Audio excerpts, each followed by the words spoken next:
Salam sejahtera dan selamat datang sekali lagi ke channel ini Currents via MY.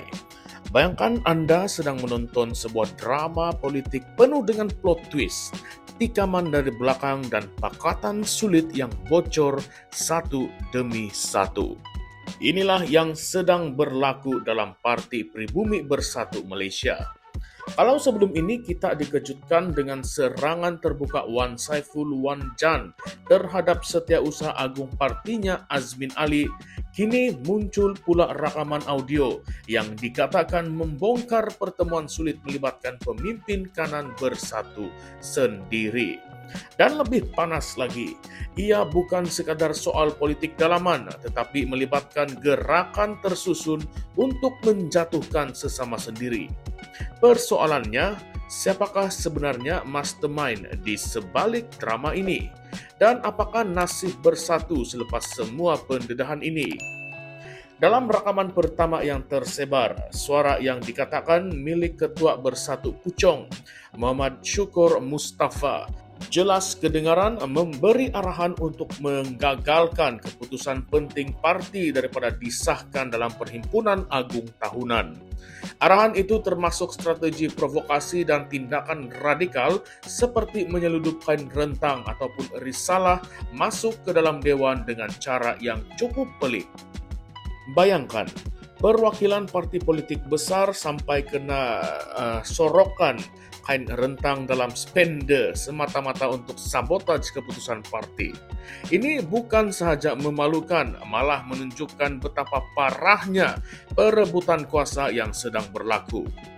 Rakaman kedua pula lebih mengejutkan. Ia didakwa melibatkan suara Wan Saiful sendiri yang menceritakan pertemuan di Pejabat Timbalan Presiden Bersatu Hamzah Zainuddin bersama dengan beberapa pemimpin kanan PAS termasuklah presidennya Abdul Hadi Awang. Menurut dakwaan itu, Abdul Hadi secara terang-terangan menyatakan sokongan agar Hamzah dijadikan calon Perdana Menteri mewakili PAS dalam PRU akan datang.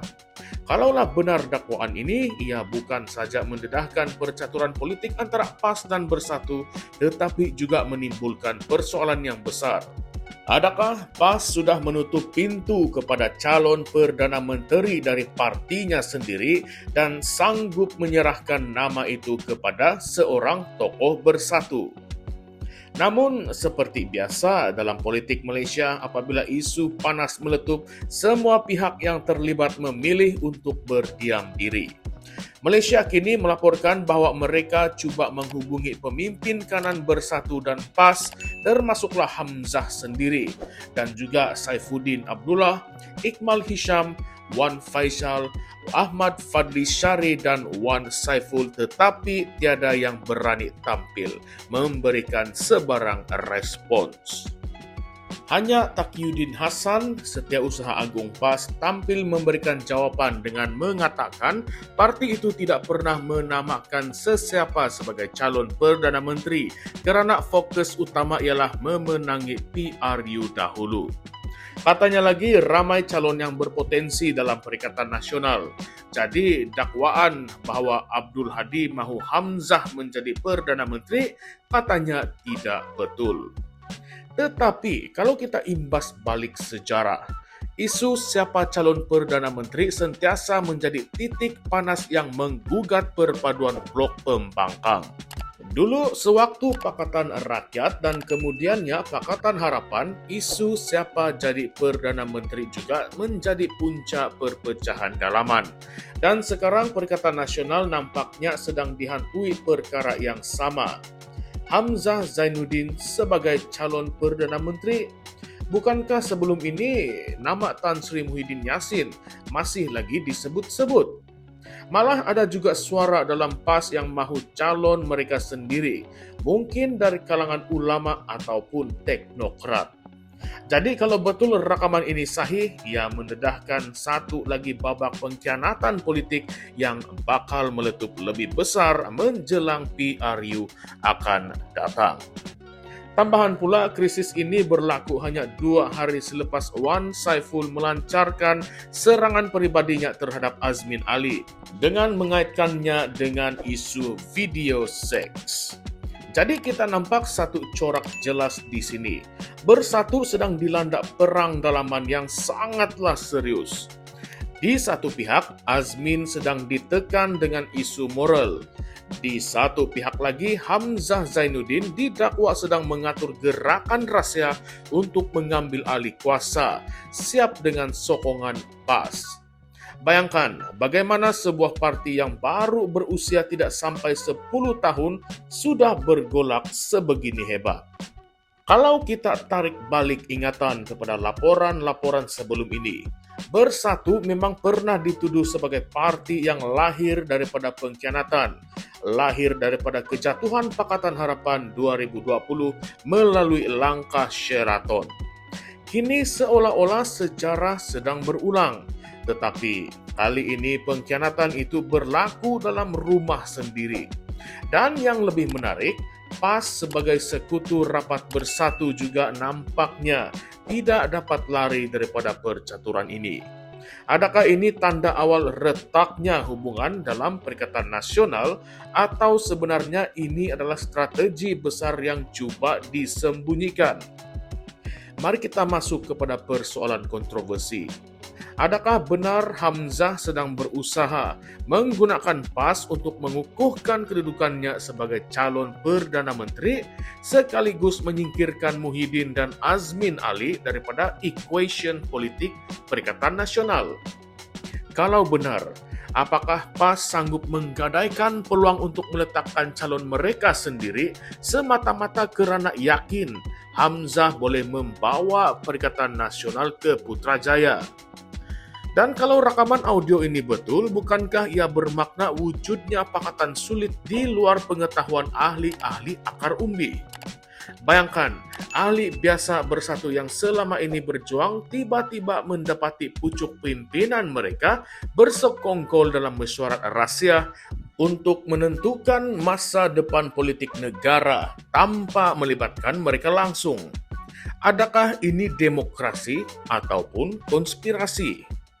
Persoalan kedua yang lebih panas, kalau Bersatu dan PAS betul-betul sepakat untuk menamakan Hamzah sebagai calon Perdana Menteri, apakah UMNO yang kini masih berpecah akan biarkan perkara ini berlaku?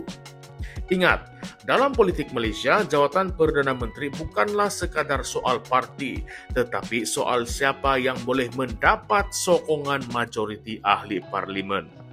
Jadi adakah gerakan sulit ini boleh menjamin sokongan itu ataupun sebenarnya hanya akan membuka ruang lebih banyak untuk konflik? Dan jangan kita lupa, rakaman audio politik bukanlah benda baru di Malaysia. Dari zaman Anwar, zaman Azmin sampai Najib pun pernah terpalit dengan isu rakaman yang bocor. Cuma soalannya, kenapa rakaman ini muncul sekarang? Di saat-saat Perikatan Nasional sedang mencari momentum untuk menumbangkan kerajaan perpaduan Anwar Ibrahim. Adakah ia sengaja dibocorkan oleh pihak dalam parti untuk melemahkan Hamzah? Atau mungkin ada tangan luar yang mahu melihat Perikatan Nasional hancur dari dalam? Kesimpulannya, drama Bersatu ini belum lagi tamat, kawan-kawan. Malah mungkin baru saja bermula. Rakaman audio yang bocor ini membuka satu lagi babak dalam siri perebutan kuasa politik Malaysia. Siapa yang bakal menang dalam perang dalaman ini masih menjadi tanda tanya. Yang pasti, jika pemimpin Perikatan Nasional sendiri gagal bersatu, bagaimana mereka mahu meyakinkan rakyat bahwa mereka mampu memimpin negara? Jadi, saya tinggalkan Anda dengan satu soalan yang cukup kontroversi untuk difikirkan.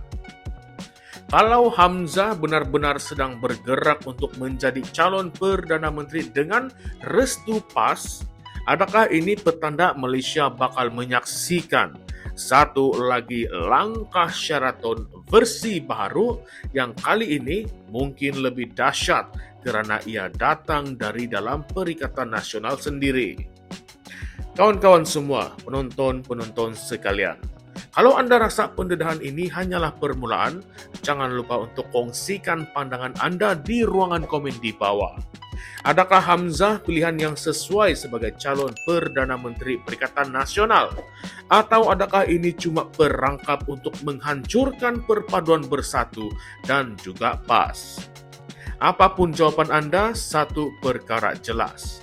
Politik Malaysia memang tidak pernah sunyi daripada drama. Sampai bila agaknya rakyat perlu jadi penonton setia sandiwara politik ini? Itu kawan-kawan, kita sendiri yang jawab. Baiklah semua, terima kasih kerana telah mendengar ulasan pada kali ini sehingga habis. Salam sejahtera semua, salam perjuangan dan salam reformasi. Kita jumpa lagi dalam konten ulasan politik yang seterusnya. Sekian sahaja semua, terima kasih.